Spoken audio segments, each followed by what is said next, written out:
Selamat pagi sama hari Minggu semua. Silakan duduk jemaat sekalian. Percaya patuhlah. Sungguh salah satu lagu favorit saya. Kalau kalian mengikuti lagu favorit saya lumayan banyak. Ya. Itu salah satunya, percaya patuhlah. Dan saya suka lagu ini karena dengan sangat simple ya, menyarikan inti dari hidup kekristenan. Percaya patuhlah. Trust and obey katanya di situ. Oke, dan untuk bisa percaya dan patuh kepada Tuhan, tentu kita perlu tahu apa yang Tuhan katakan pada kita. Dan kita ingin belajar firman Tuhan yang kembali saya angkat di dalam Injil Matius. Jadi kita kembali membuka Injil Matius, kita mau melanjutkan pembelajaran kita. Dan kita sudah di Matius pasal yang ke-21.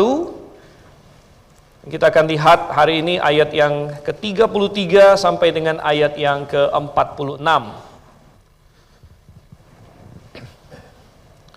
Oke, Matius pasal 21 ayat 33 sampai dengan ayat yang ke-46 ini sebenarnya masih melanjutkan interaksi antara Tuhan Yesus dengan orang-orang pemimpin-pemimpin Israel sebenarnya. Yaitu ketika, ingat bahwa ini sudah masuk dalam minggu terakhir dari kehidupan Tuhan kita sebelum dia disalibkan. Dan dalam satu minggu terakhir itu ada begitu banyak hal yang terjadi. Dan Tuhan kita masuk ke dalam Yerusalem menunggang keledai, masih ingat? Dan itu adalah dia menyatakan dirinya siapa? Secara resmi kepada bangsa itu bahwa akulah raja kalian, akulah Mesias. Dan pasal-pasal ini, pasal 21, 22, 23 dan seterusnya adalah reaksi resmi. Jadi setelah 3 tahun pelayanan Tuhan Yesus, apa vonis, apa keputusan dari bangsa ini kepada Tuhan Yesus di sini. Nah, ini masih dalam seri itu, dan bagaimana Tuhan kita masuk dan dengan penuh kuasa yang membersihkan bait suci yang para imam kira adalah hak mereka, adalah rumah mereka, tapi sebenarnya itu adalah rumahnya Tuhan. Rumah Tuhan, Tuhan punya lebih banyak hak daripada imam-imam untuk membereskan rumah itu. Dan kemudian mereka berdebat mengenai otoritas. Dengan otoritas apa engkau melakukan ini dan lain sebagainya. Dan setelah berbicara mengenai otoritas, maka kita akan melihat di sini Tuhan Yesus memberikan suatu pesan melalui suatu perumpamaan. Perumpamaan itu akan kita baca dari 33 sampai ayat yang 46. Dan karena daripada bercampur-campur, saya pakai TB2, jemaat masih ada yang pakai TB1, jadi nanti kecampur-campur. Saya akan bacakan saja dan silakan memperhatikan. TB2 dan TB1 mungkin tidak terlalu banyak beda dalam hal ini, mungkin hanya nanti ada di TB1 dia namanya penggarap, tapi di TB2 dia sebut petani di sini ya. Oke, saya akan mulai Matius pasal 21 ayat 33. Dengarkanlah suatu perumpamaan yang lain. Ada seorang tuan tanah yang membuka kebun anggur dan membuat pagar sekelilingnya. Ia menggali lubang tempat memeras anggur dan mendirikan menara jaga di dalam kebun itu. Kemudian ia menyewakan kebun itu kepada petani-petani, lalu berangkat ke negeri lain. Ketika hampir tiba musim petik, ia mengutus hamba-hambanya kepada petani-petani itu untuk menerima hasil yang menjadi bagiannya. Namun, petani-petani itu menangkap hamba-hambanya itu. Mereka memukul yang seorang, membunuh yang lain, dan melempari yang lain lagi dengan batu. Kemudian tuan itu mengutus pula hamba-hamba yang lain, lebih banyak daripada yang semula. Tetapi mereka pun diperlakukan sama seperti kawan-kawan mereka. Akhirnya ia mengutus anaknya kepada mereka, katanya, anakku akan mereka segani. Ketika petani-petani itu melihat anaknya itu, mereka berkata seorang pada yang lain, inilah ahli warisnya. Mari kita bunuh dia dan kita miliki warisannya. Mereka menangkapnya dan melemparkannya keluar kebun anggur itu, lalu membunuhnya. Apabila tuan kebun anggur itu datang, apakah yang akan dilakukannya terhadap petani-petani itu? Kata mereka kepadanya, ia akan membinasakan orang-orang jahat itu, dan kebun anggurnya akan disewakannya kepada petani-petani lain yang akan menyerahkan hasilnya kepadanya pada waktunya. Kata Yesus kepada mereka, belum pernahkah kamu baca dalam kitab suci, batu yang dibuang oleh tukang-tukang bangunan telah menjadi batu penjuru. Hal itu terjadi oleh karena Tuhan, suatu keajaiban di mata kita. Sebab itu aku berkata kepadamu, bahwa kerajaan Allah akan diambil dari kamu dan akan diberikan pada suatu bangsa yang menghasilkan buah kerajaan itu.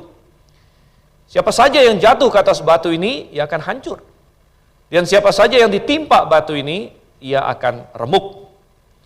Ketika imam-imam kepala dan orang-orang Farisi mendengar perumpamaan-perumpamaan Yesus, mereka mengerti bahwa merekalah yang dimaksudkannya.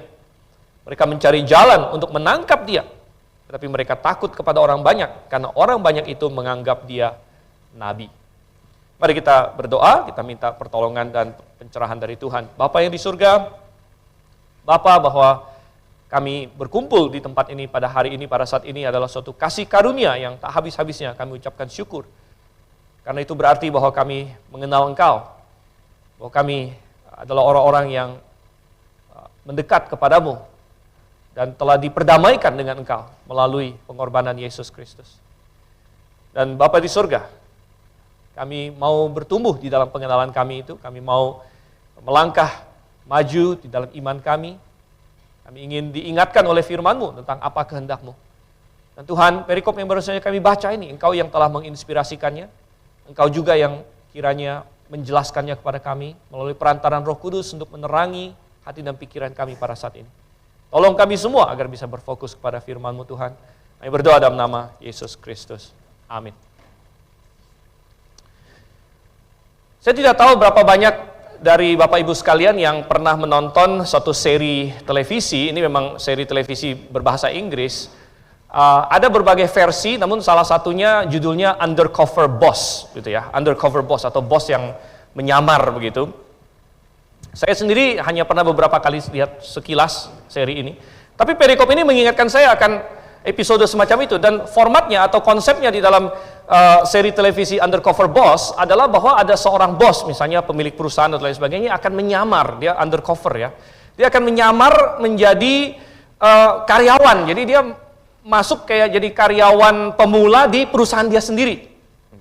Ya mungkin dia dipakai make up atau pakai apa, jadi nggak dikenalin bahwa dia adalah bosnya begitu.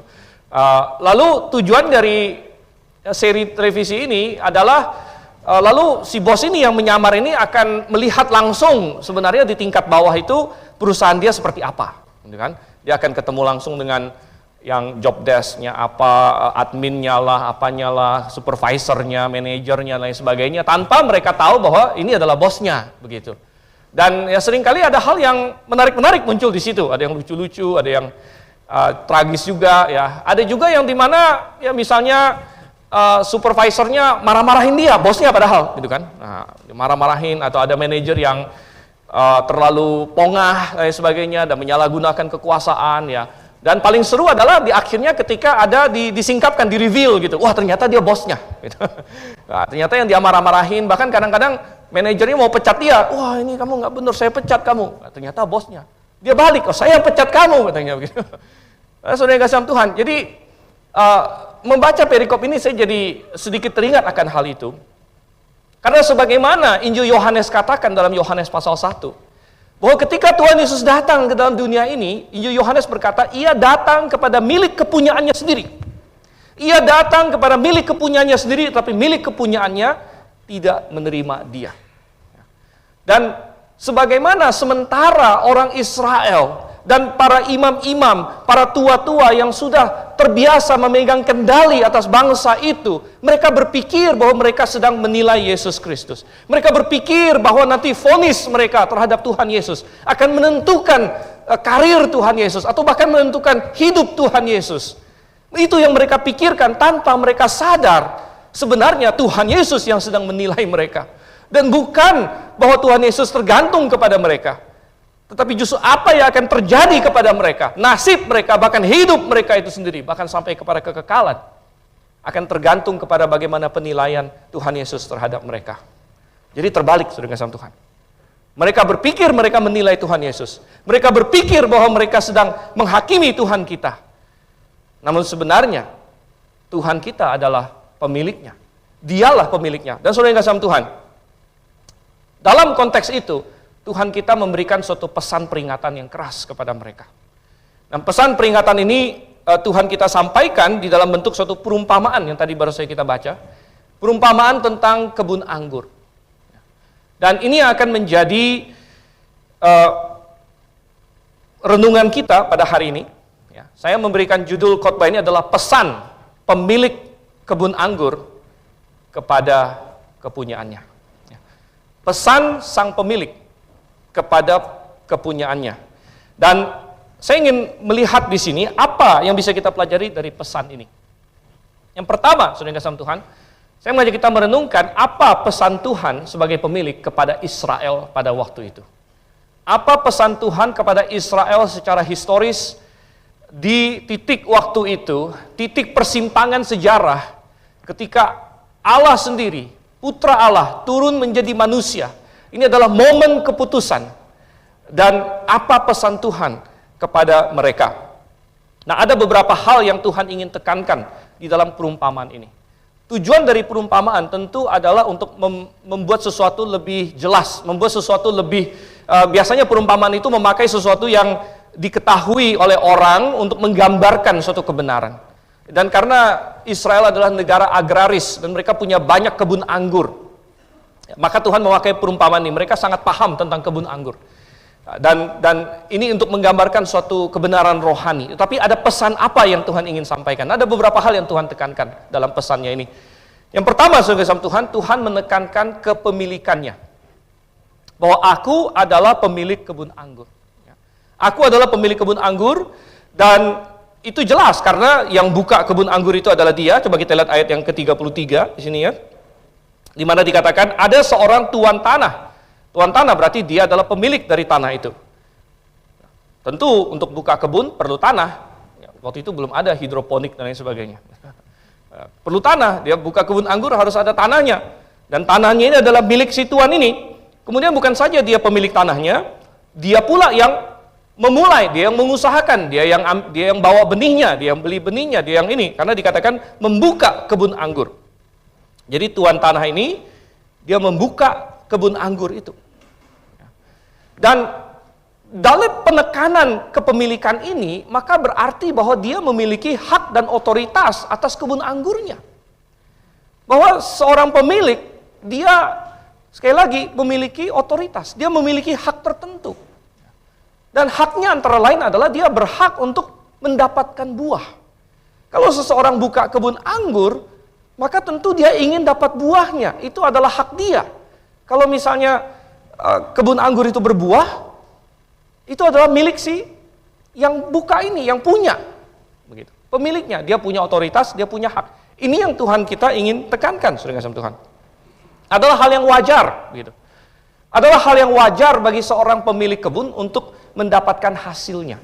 Nah, manusia paham akan hal ini kalau kita sedang bicara mengenai kebun. Oleh karena itu Tuhan menggunakan kebun sebagai ilustrasi.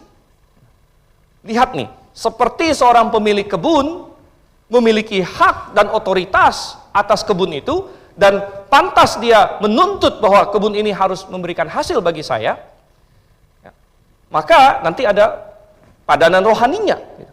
Bahwa Tuhan juga punya hak dan otoritas atas Israel. Dan Tuhan berhak untuk menuntut sesuatu dari Israel. Bahwa dia berhak untuk, dia pantas bagi Tuhan untuk berkata, aku mencari sesuatu dari kamu. Tetapi kenapa kamu tidak memberikannya? Oke, saudara kasih Tuhan.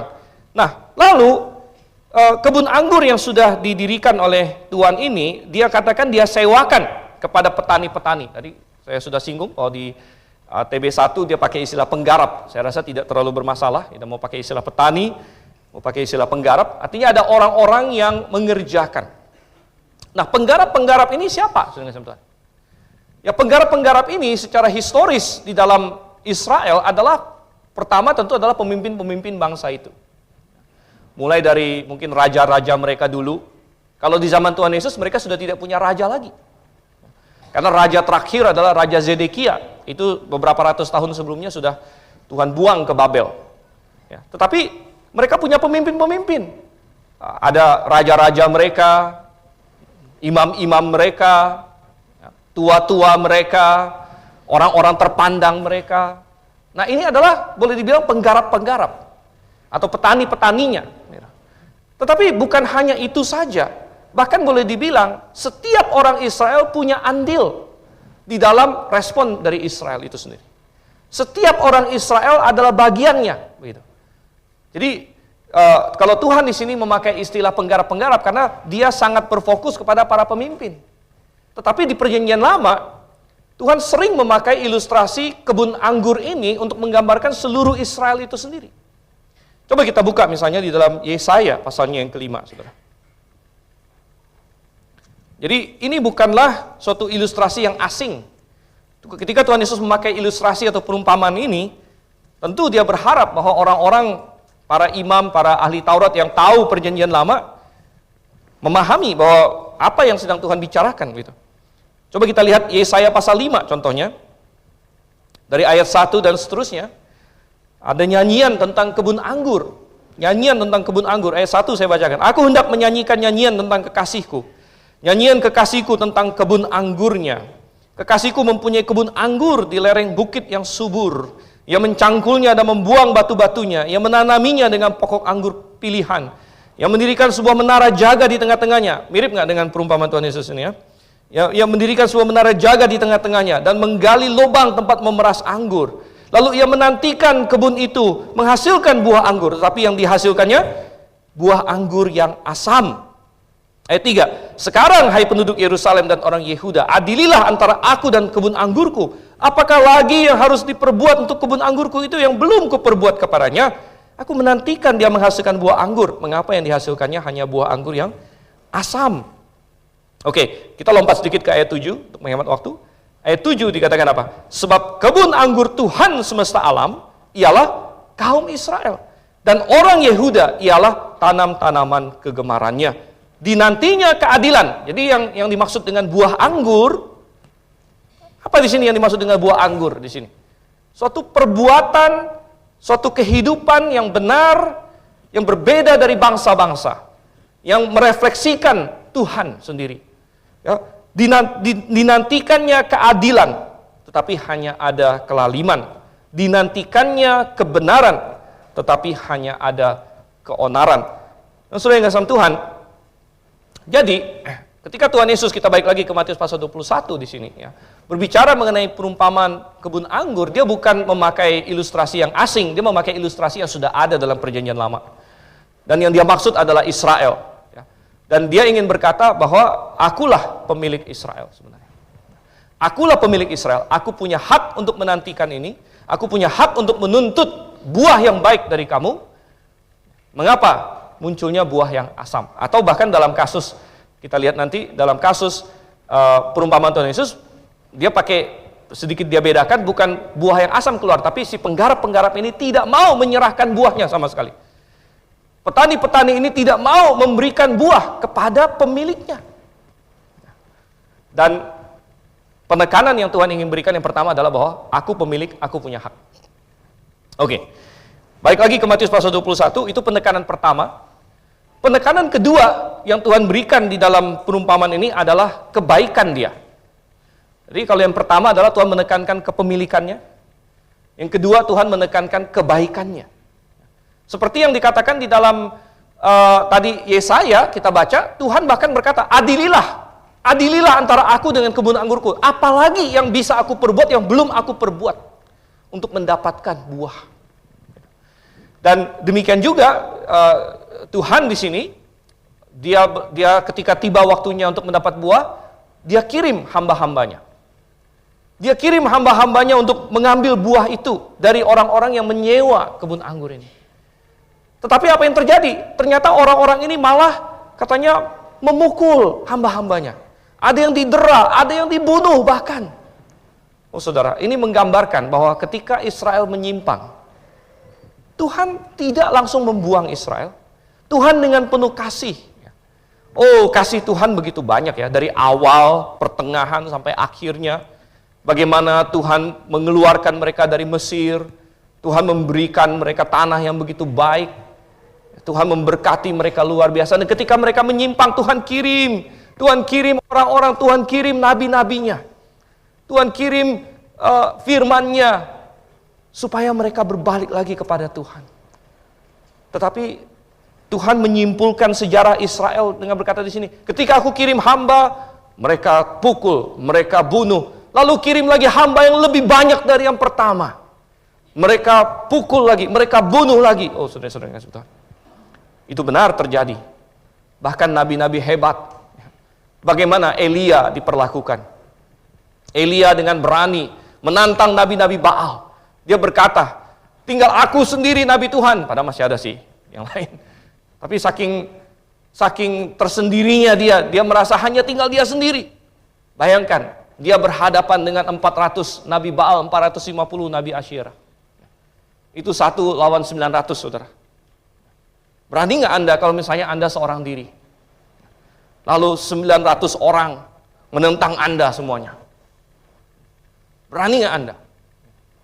Tapi Elia berdiri di situ. Saya harus demi Tuhan, demi membukakan mata Israel bahwa hanya Tuhan Allah yang benar, dia tantang mereka. Tapi bagaimana? Bagaimana Israel akhirnya memperlakukan Elia?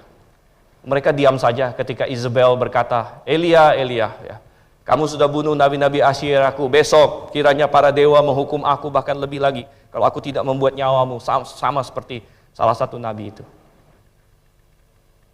Dan memang Elia lari waktu itu. Kita menyayangkan bahwa dia lari. Tetapi ini memperlihatkan bagaimana kenapa Elia lari. Sebenarnya bukan masalah. Kalau saya analisa, bukan masalah dia hanya sekedar takut dengan Isabel. Tapi dia kecewa berat, saudara. Dia kecewa karena dia pikir setelah dia menunjukkan Tuhan yang benar itu, Israel akan berbalik dan mendukung dia. Dia bagaikan pengkhotbah yang sudah habis-habisan. Sudah menuangkan segala hatinya. Dia berkata, ini harus bertobat ini. Namun ketika Israel diam saja, dan Isabel diam saja, dan Ahab diam saja, padahal Ahab sepertinya sudah mau berbalik. Karena Ahab setuju-setuju saja nabi-nabi itu semua disembelih. Ahab diam-diam aja. Jadi pikirnya Elia, kita sudah menang, Ahab akan bertobat.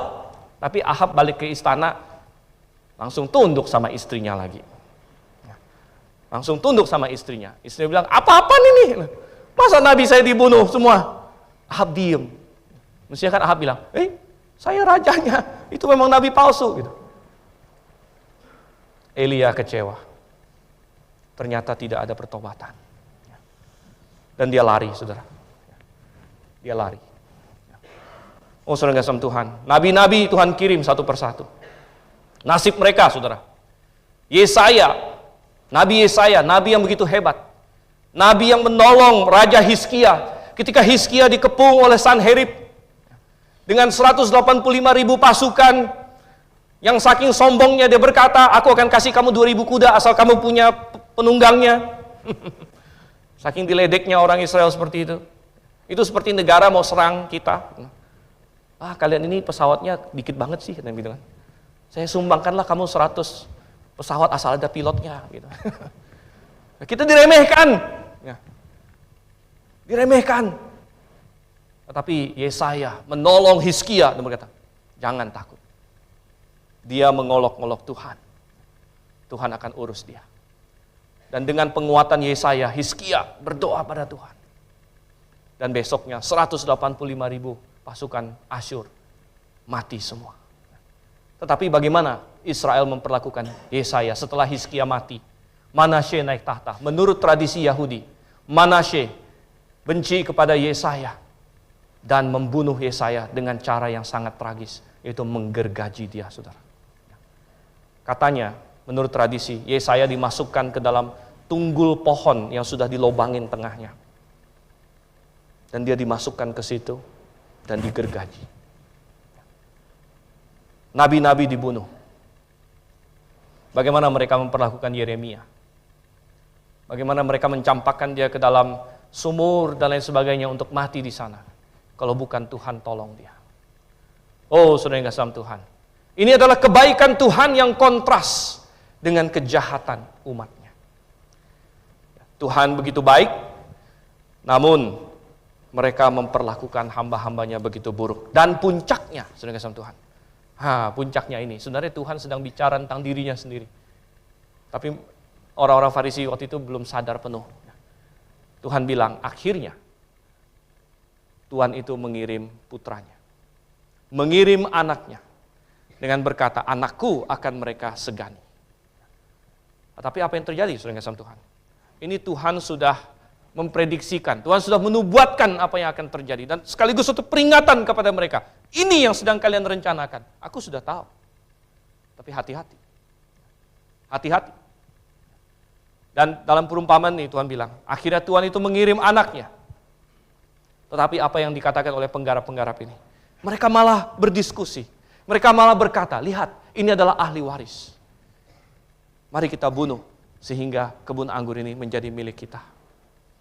Oh saudara, Tuhan tahu persis bahwa orang-orang Farisi ini, para imam-imam yang sesat ini, mereka bukan termotivasi karena kebenaran. Ada orang yang tersandung akan Tuhan Yesus karena masalah doktrin itu masih bisa dibenarkan, saudara. Saulus pernah tersandung karena Tuhan Yesus. Dia pikir, mana mungkin ada manusia yang seperti itu? Mana mungkin orang yang disalibkan itu adalah Tuhan? Itu adalah Saulus, dia begitu giat dengan hukum Taurat. Namun orang seperti itu masih bisa dimenangkan, asal dia dibuat melihat. Ketika Tuhan Yesus berdiri di hadapan dia dan berkata, Saulus, Saulus, mengapa engkau menganiaya aku? Dan Saulus berkata, siapa engkau Tuhan? Siapa engkau? Dan Tuhan berkata, aku adalah Yesus yang kau aniaya. Sulit bagimu untuk menendang kegalah. Artinya selama ini, hati nurani Saulus sudah berkata, kamu salah Saulus, kamu salah, kamu salah. Tetapi dia melawan hati nuraninya, itu bagaikan kuda yang menendang kegalah. Untuk mengendalikan kuda atau kerbau, itu biasanya dikasih yang tajam di samping kanan kirinya, supaya dia nggak belok. Nah, kalau dia belok, dia sakit, ketusuk. Tapi kalau sapi atau kuda itu nakal, ya, dia lawan terus. Ya, lagi sakit juga nggak apa-apa, biar ditusuk terus. Dan Tuhan bilang sama Saulus, Saulus, hati nuranimu sudah memberitahukan engkau bahwa engkau salah. Ya, hati nuranimu sudah memberitahukan engkau. Tapi engkau terus mengeraskan hati saat ini. Sulit bagimu untuk menendang kegalah. Lalu karena itu mengapa engkau menganiaya aku? Dan oleh karena itu, Saulus langsung tercelikkan. Langsung dia berkata, oh iya, inilah Tuhan. Inilah Tuhan. Tetapi saudara yang kasih Tuhan, para imam-imam ini, mereka bukan tersandung masalah doktrin. Mereka bukan bingung karena masalah kebenaran. Mereka bahkan sebenarnya lumayan paham bahwa Yesus ini adalah seorang minimal nabi gitu. Minimal nabi. Mereka paham itu. Karena mereka melihat mukjizat-mukjizatnya. Tapi apa yang mereka pikirkan? Kita baca dalam Injil, mereka berpikir, kalau kita biarkan Yesus ini, maka kita akan kehilangan kekuasaan kita. Maka kita akan kehilangan posisi kita. Maka kita akan kehilangan hal-hal yang kita nikmati saat ini. Oleh karena itu pertimbangan mereka sama seperti pertimbangan para penggarap dalam perumpamaan Tuhan Yesus ini adalah mereka tidak rela menyerahkan, mengakui pemilik sebenarnya dari Israel. Tapi mereka berkata, kami tetap ingin mempertahankan ini, sekalipun dengan harga harus menolak kebenaran. Oh Bapak Ibu Saudara yang kasih Tuhan. Tentu akhirnya Yesus Kristus akan mati dibunuh. Ini sudah nubuat Tuhan dalam perumpamaan ini. Oke, itu adalah penekanan yang kedua. Penekanan pertama adalah kepemilikan. Penekanan kedua adalah kebaikan Tuhan, kontras dengan kejahatan penggarap-penggarap ini. Sehingga ada penekanan yang ketiga di dalam pesan ini, yaitu kemurkaan Tuhan. Kepemilikan Tuhan, kebaikan Tuhan, kemurkaan Tuhan. Pada ujung perumpamaan, Tuhan Yesus tanya kepada mereka, menurut kalian, apa yang akan dilakukan Tuhan ini kepada penggarap-penggarap ini? Sesudah mereka membunuh hamba-hambanya, setelah mereka membunuh anaknya, ahli warisnya, apa yang akan Tuhan ini lakukan? Dan saudara, terbawa oleh cerita Tuhan Yesus, terbawa oleh perumpamaan Tuhan Yesus, mereka secara spontan menjawab, Tuhan itu akan membinasakan orang-orang jahat itu. Dan tanpa sadar, mereka menjatuhkan hukuman atas diri mereka sendiri. Mereka seperti Daud, yang Tuhan pimpin melalui cerita. Oh, Daud berzina dengan Batsheba, dia bunuh Uria, datanglah Nabi Nathan dengan perumpamaan. Ada seorang kaya luar biasa, dombanya begitu banyak, tetangganya miskin banget, dombanya cuma satu, dianggap anak sendiri. Tapi ketika perlu makanan untuk seorang tamu, orang kaya ini bukan ngambil salah satu dari dombanya, tapi dia paksa, dia rebut anak domba dari tetangganya yang sudah dia anggap anak itu, lalu dia sembelih. Betapa jahatnya dia. Dan Daud dalam amarahnya, kata, orang itu harus mati, katanya. Tanpa dia sadar, dia sedang mengutuk dirinya sendiri, saudara. Dan ketika itu Nabi Nathan berkata, engkaulah orang itu. Tapi perbedaannya adalah Daud bertobat. Sehingga akhirnya Tuhan melalui Nabi Nathan berkata, Tuhan sudah menghapuskan dosa ini dari engkau. Dan Daud tidak jadi dihukum mati. Karena dia bertobat. Tetapi orang-orang ini, mereka tidak akan bertobat. Mereka tidak akan bertobat. Sehingga ketika mereka berkata, Tuhan itu akan membinasakan orang-orang jahat ini. Perumpamaan itu begitu menyedot mereka, menarik perhatian mereka. Sehingga sebelum mereka sadar bahwa itu sedang membicarakan mereka.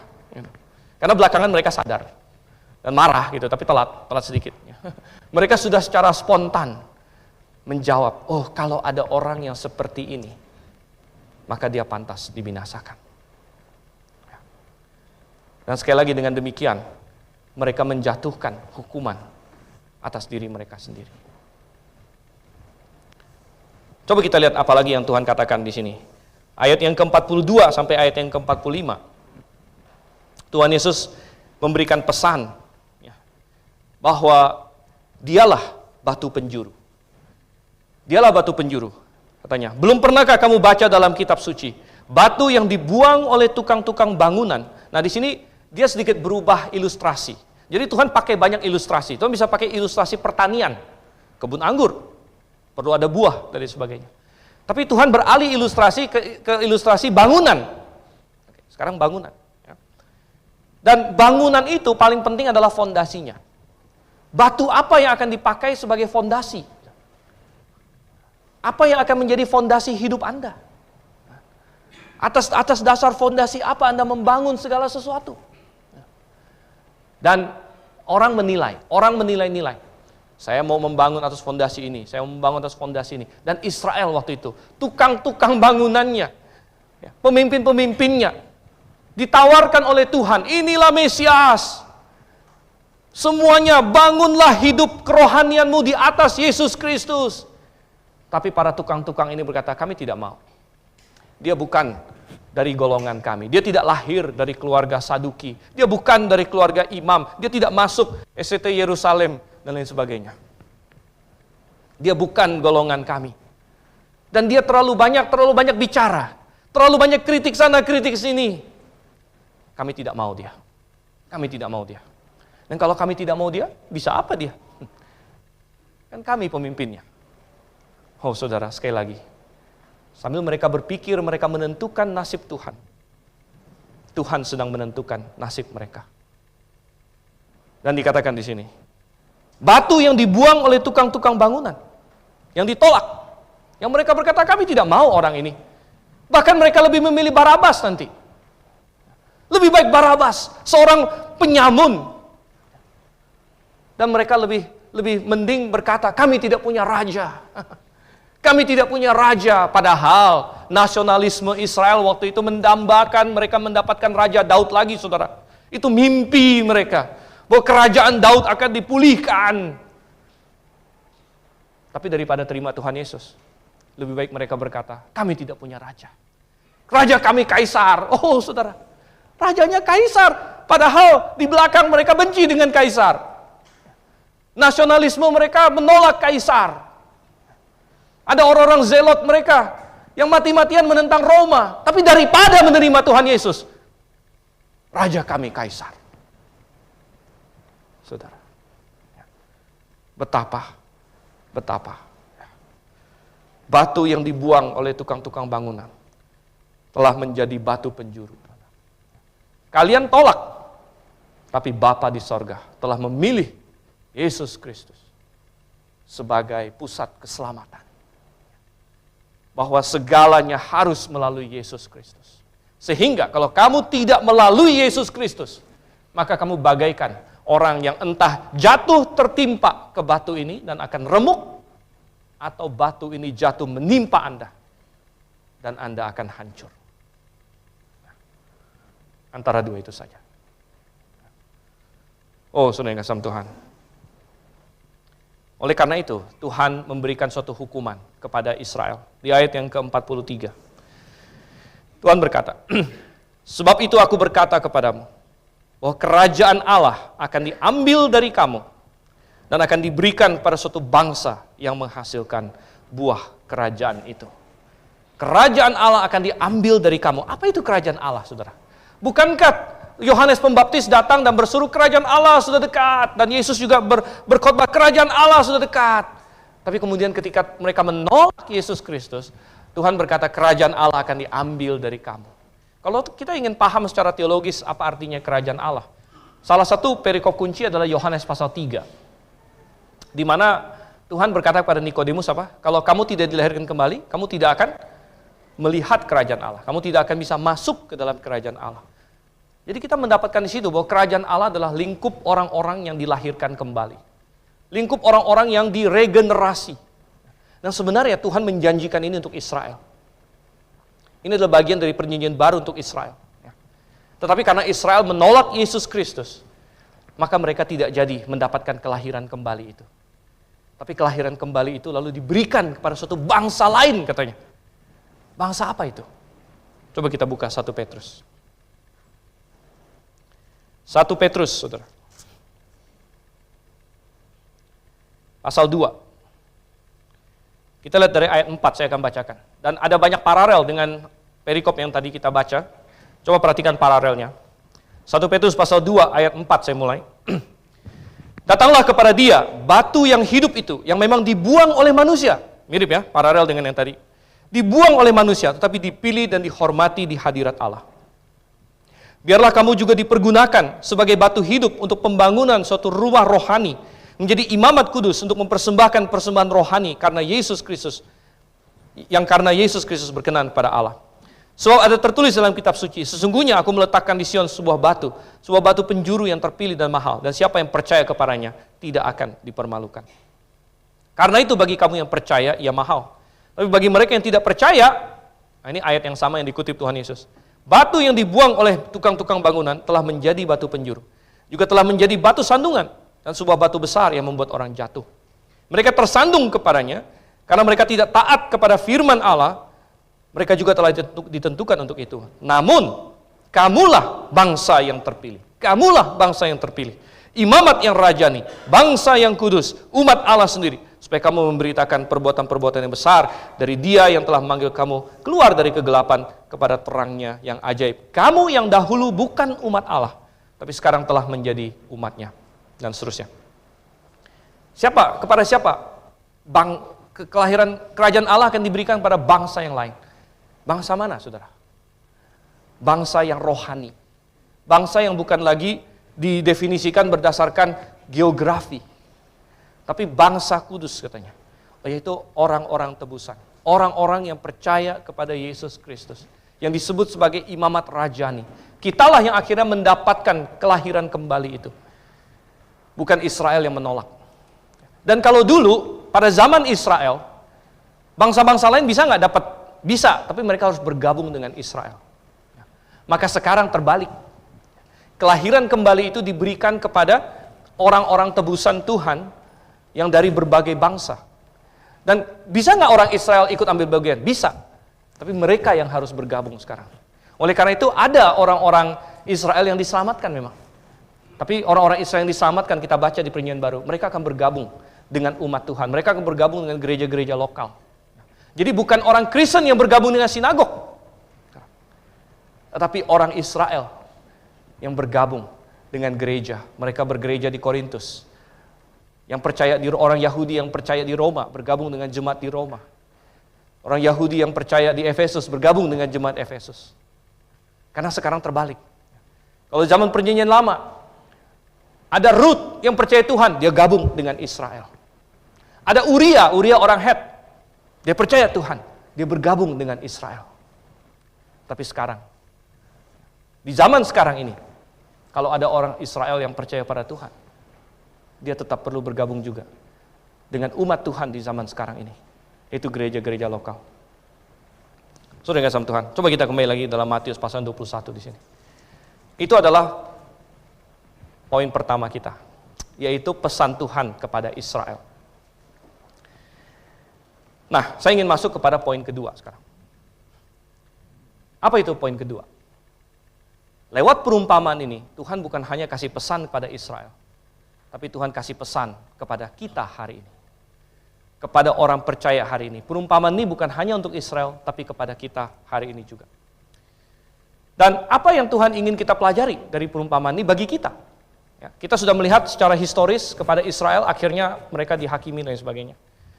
Bagaimana dengan kita hari ini? Maka penekanannya sama, tapi coba kita terapkan pada diri kita. Penekanan yang pertama adalah kepemilikan Tuhan.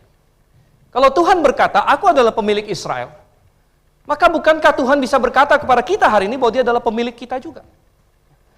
Dia adalah pemilik saya, bisakah saya berkata demikian? Makanya namanya adalah Tuhan. Apa itu artinya Tuhan? Banyak orang tidak sadar, ada Tuhan, ada Tuan. Kalau dalam bahasa Inggris itu sama-sama Lord. Lord itu artinya adalah pemilik sebenarnya. Kalau dalam konteks zaman dulu pemilik tanah. Tapi boleh dikembangkan jadi pemilik apapun lah. Lord. Tuan. Tapi kalau di bahasa Indonesia kita ada tambahkan satu H, jadi Tuhan. Tuhan adalah pemilik. Tuan dari atas segala Tuan adalah Tuhan. Dan oleh karena itu dia adalah pemilik. Dia pemilik manusia secara umum. Dia pemilik kita. Dia pemilik kita karena dia menciptakan Adam. Tapi kemudian Alkitab juga berkata, Mazmur 139, bahwa ketika kita dalam kandungan ibu kita, dia membentuk kita. I was fearfully and wonderfully made. Aku dibentuk dengan indah. Tuhan adalah pemilik kita masing-masing. Apakah kita menyadari akan hal ini? Sehingga kalau kita menyadari itu, berarti kita tahu bahwa Tuhan punya otoritas, punya hak atas kita sebenarnya. Nah, ini luar biasa sekali. Nah, banyak orang hari ini menjadi ateis. Tetapi bukan karena ada bukti-bukti ateisme, saudara. Tetapi karena mereka tidak mau mengakui Tuhan. Mengapa demikian? Karena manusia sadar bahwa ketika dia mengakui Tuhan, pada saat itu juga dia mengakui dia punya tanggung jawab. Dia harus mengakui bahwa Tuhan punya otoritas. Dalam suatu percakapan yang sangat membukakan mata, saya pernah berdiskusi online. Lalu ada satu orang yang di kalangan sekuler, dia ragu, dia bilang begini, menurut teori, intinya kita semua ini berasal dari batu-batu dan kerikil dan lumpur lah gitu. Terus dia bertanya begini, apa kita benar-benar yakin bahwa kita semua ini asalnya dari lumpur dan debu gitu dan kerikil-kerikil. Lalu ada temannya jawab begini, ya mau nggak mau begitu, karena ada opsi apa lagi daripada percaya ada Tuhan. Dan satu percakapan itu, saya benar-benar patrikan dalam ingatan saya, karena tidak ada suatu argumen ilmiah yang diberikan, oh iya nih ada buktinya loh, begini. Itu cuma bohongan semua. Nggak ada buktinya. Tetapi apa yang mendorong mereka ke sana semata-mata adalah karena mereka tidak mau mengakui Tuhan. Karena alternatifnya gitu.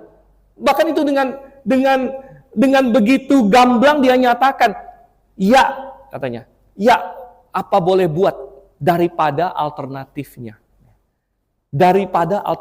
Kalau saya tidak percaya evolusi, kalau saya tidak percaya Big Bang, kalau saya tidak percaya ini, yang semuanya tidak ada ilmiahnya sama sekali. Tapi kalau saya tidak percaya ini, maka alternatifnya apa? Alternatifnya adalah saya harus percaya ada Tuhan. Dan itu berarti saya harus mengakui otoritas Tuhan. Saya harus mengakui kepemilikan Dia atas diri saya. Dan itu terlalu berat bagi banyak orang. Itu penekanan pertama, kepemilikan Tuhan atas diri kita. Penekanan kedua, kebaikan Tuhan. Kebaikan Tuhan. Oh, bukankah kebaikan Tuhan begitu besar pada diri kita? Ya. Tadi Dia adalah pencipta kita. Dia menyertai kita.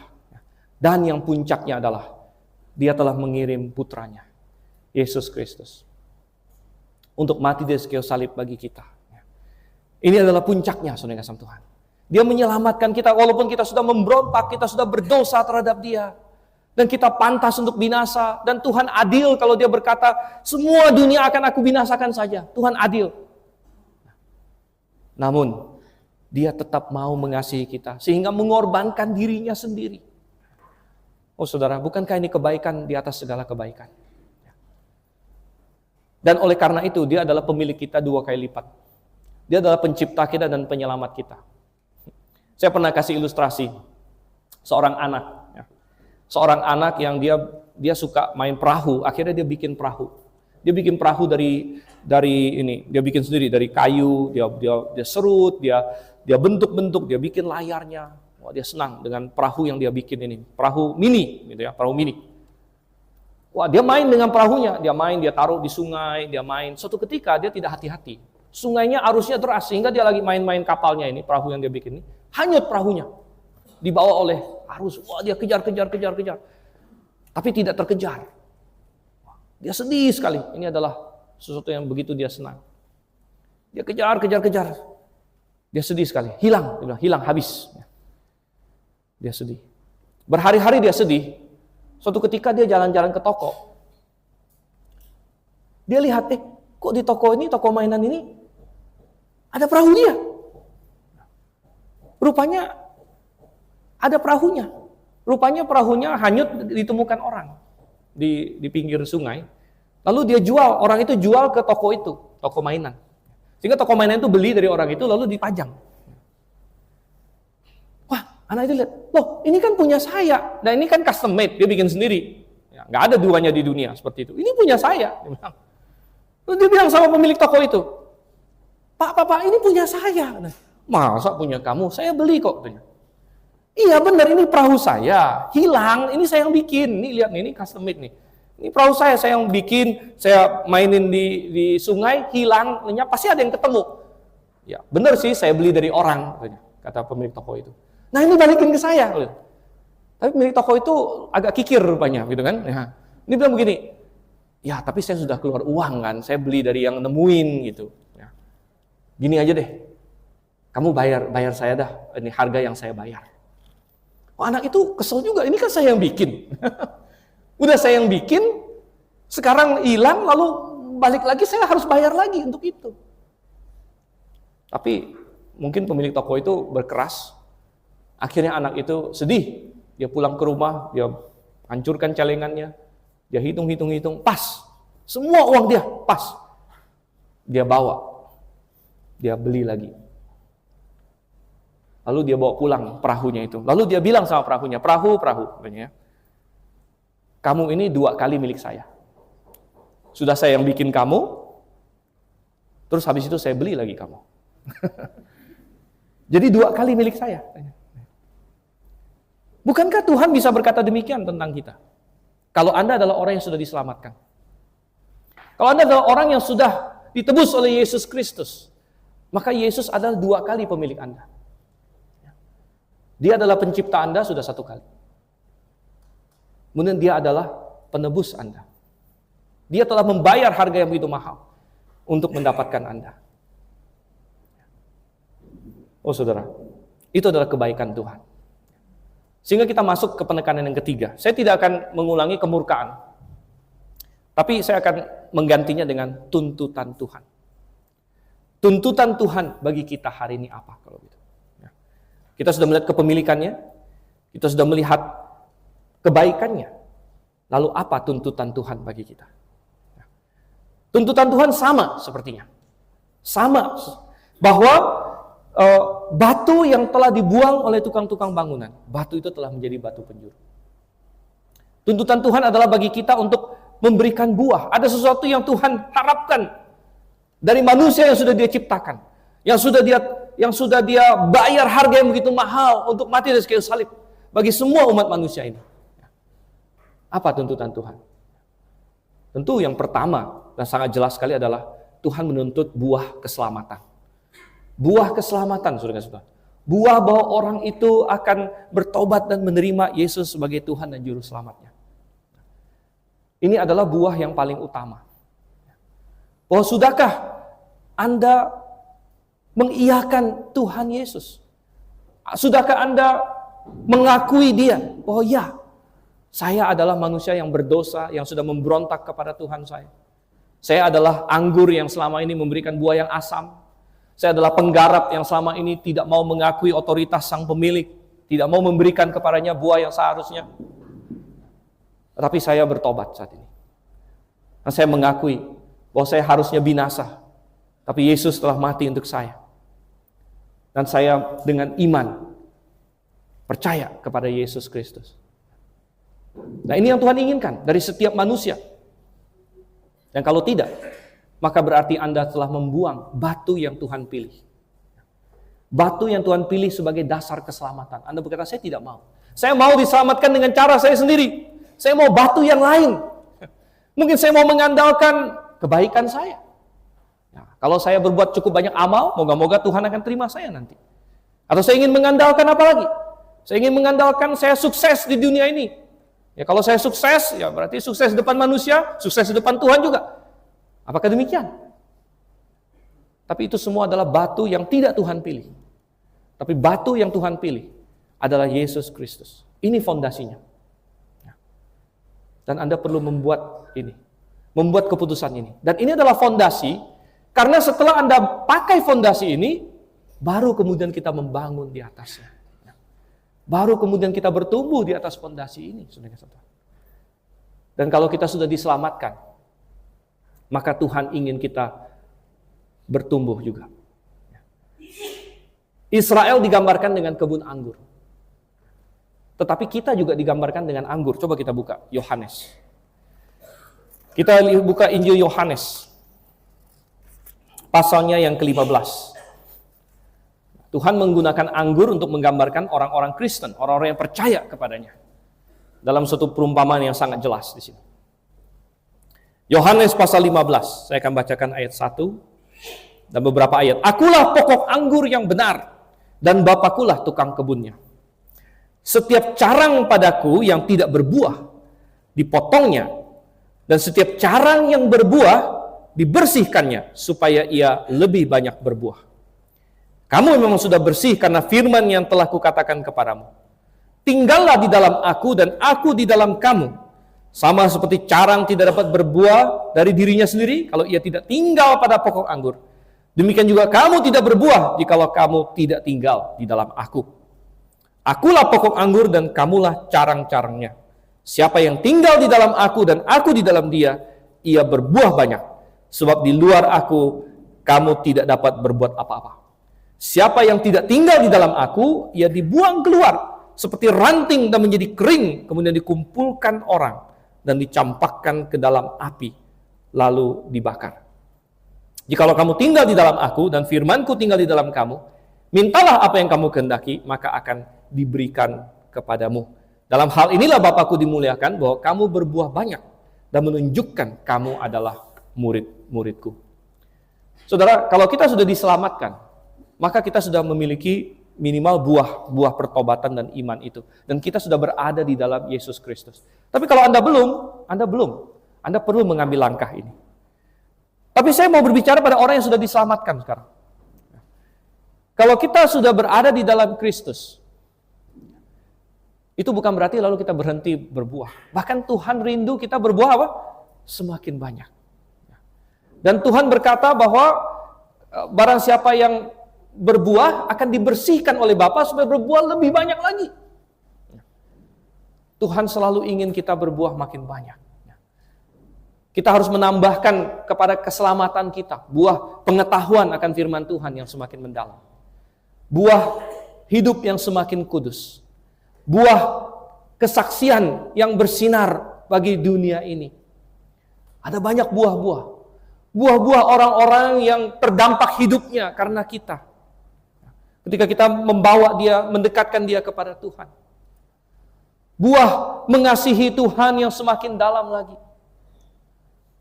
Oh, saudara yang kasih Tuhan. Tuhan ingin buah-buah ini. Saya takutnya banyak orang Kristen perlu mendapatkan suatu peringatan keras dari Tuhan. Karena kita lupa. Karena kita menjalani hidup ini seolah-olah kitalah penguasa hidup kita. Kitalah penguasa hidup kita. Dan dunia penuh dengan messaging seperti itu, dengan pesan-pesan seperti itu. Dari film-film Disney yang untuk anak kecil saja pesannya adalah apa? Follow your heart. Ikuti hatimu, gitu ya. Seolah-olah itu adalah yang utamanya, gitu. Padahal kita lupa bahwa hidup kita adalah milik Tuhan. Dan banyak orang berpikir bahwa untuk apa saya begitu serius dengan Tuhan? Untuk apa saya begitu giat untuk Tuhan? Kan saya perlu menjalani hidup saya sendiri juga. Tapi dia lupa bahwa hidup kita ini adalah pemberian Tuhan. Coba kita buka satu ayat terakhir di dalam Lukas pasalnya yang Lukas pasalnya yang ke-16, saudara.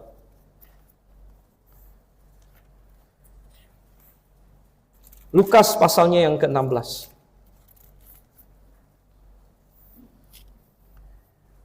Dan ini ada di Lukas ini ada perumpamaan Tuhan Yesus yang lain lagi yang banyak disalah mengerti oleh orang. Tapi kita tidak akan baca semuanya. Kita baca ayat yang ke-12 saja. Dikatakan di sini, Tuhan Yesus berkata, "Jikalau kamu tidak setia mengenai harta orang lain, siapakah yang akan memberikan hartamu sendiri kepadamu? Jikalau kamu tidak setia mengenai harta orang lain, siapakah akan memberikan hartamu sendiri kepadamu?" Wow. Kok bisa ada begini? Ini adalah prinsip umum. Kalau kita tidak setia dengan harta orang lain, siapa yang akan mempercayakan padanya harta kita sendiri? Ini penerapannya bagaimana ini? Harta orang lain siapa yang saya pegang, gitu kan? Oh, saudara yang kasih Tuhan, ini bicara mengenai kita semua. Saudara, hidup Anda hari ini adalah hidup siapa? Kita bisa hidup saya, tapi juga bukan hidup saya. Harta Anda saat ini adalah harta siapa? Ya harta saya. Tapi bisa juga dibilang bukan harta saya. Kenapa? Anda ingat dalam perumpamaan Tuhan Yesus, kebun anggur itu Tuhan sewakan. Jadi penggarap-penggarap kebun anggur itu adalah penyewa. Apa beda penyewa dengan pemilik? Kalau sewa suatu hari harus dibalikin, benar nggak? Sewa kan nggak terus-terusan. Sewa harus dibalikin suatu hari. Saudara, apakah hidup ini hidup Anda? Apakah harta ini harta Anda? Apakah Anda harus balikin suatu hari? Hidup yang sedang kita hidupi sekarang harus kita kembalikan suatu hari. Karena semua orang akan mati. Dan harta yang kita miliki sekarang, atau apapun juga bukan harta kita yang sesungguhnya.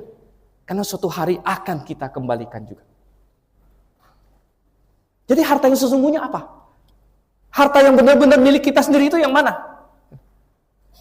Yang di dalam kekekalan. Karena di dalam kekekalan nanti tidak akan beralih lagi. Itu baru harta kita yang sesungguhnya. Tapi manusia kan tidak bisa lihat itu. Oleh karena itu dibutuhkan pewahyuan dari Tuhan untuk kasih lihat. Tuhan Yesus bilang sama manusia, "Hei manusia, kamu kalau tidak setia hari ini dengan apa yang Tuhan percayakan kepada kamu, hidupmu sekarang ini, kamu ini bagaikan sedang sewa dari Tuhan. Hartamu sekarang ini sedang Tuhan percayakan kepadamu, dan Tuhan ingin kamu setia dengan hidupmu, setia dengan waktumu, setia dengan kekudusanmu. Tuhan ingin buah dari semua itu. Tuhan ingin buah bahwa Anda melakukan kehendak Tuhan, Anda ada buah kebenaran, buah keadilan, buah mengasihi Tuhan, buah makin dekat kepada Tuhan. Dan kalau kamu tidak setia dalam apa yang Tuhan sewakan kepada kamu, Tuhan percayakan kepadamu, siapa yang akan mempercayakan kepada kamu harta kamu sendiri yang sesungguhnya di dalam kekekalan nanti? Karena Tuhan berkata, barang siapa setia dalam hal-hal kecil, dia akan setia dalam hal-hal besar. Oleh karena itu, marilah kita hari ini berpikir dan kita kembali menyadari Saya hidup ini, bahkan nafas saya pun detik demi detik adalah karunia Tuhan. Waktu saya adalah milik Tuhan. Harta saya adalah milik Tuhan. Hidup saya adalah milik Tuhan. Sehingga saya berkata, Tuhan, bagaimana saya bisa berbuah bagi Engkau hari ini? Sehingga Engkau akan mempercayakan padaku harta saya yang sesungguhnya di dalam kekekalan. Mari kita berdoa.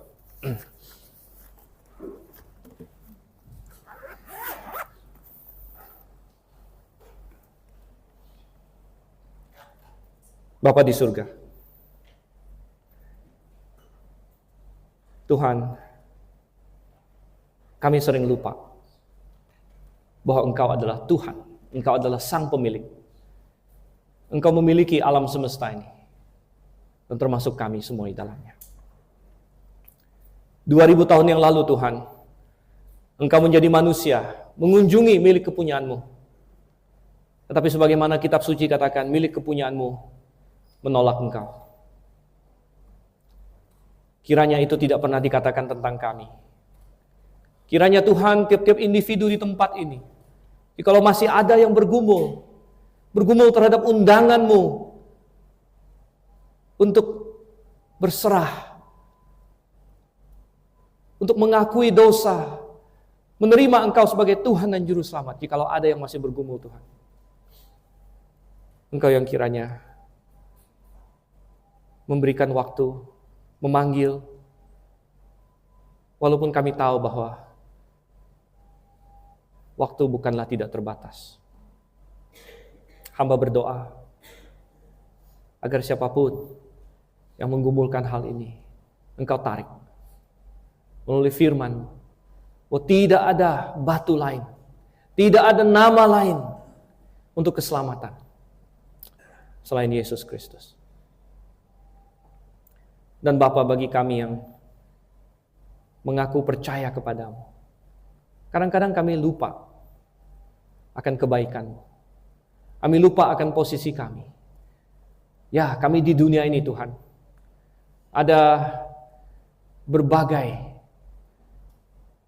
kerisauan dunia ini, berbagai pengejaran di dunia ini, yang seringkali membuat kami lupa tujuan kami sesungguhnya, bahwa kewarganegaraan kami ada di sorga. Oh Tuhan, Engkau tidak ingin kami pasif di dunia ini. Engkau ingin kami aktif, Engkau ingin kami rajin, namun Engkau ingin kami melakukannya untuk kemuliaan nama-Mu, untuk berbuah bagi-Mu. Tolong kami Tuhan, pimpin kami.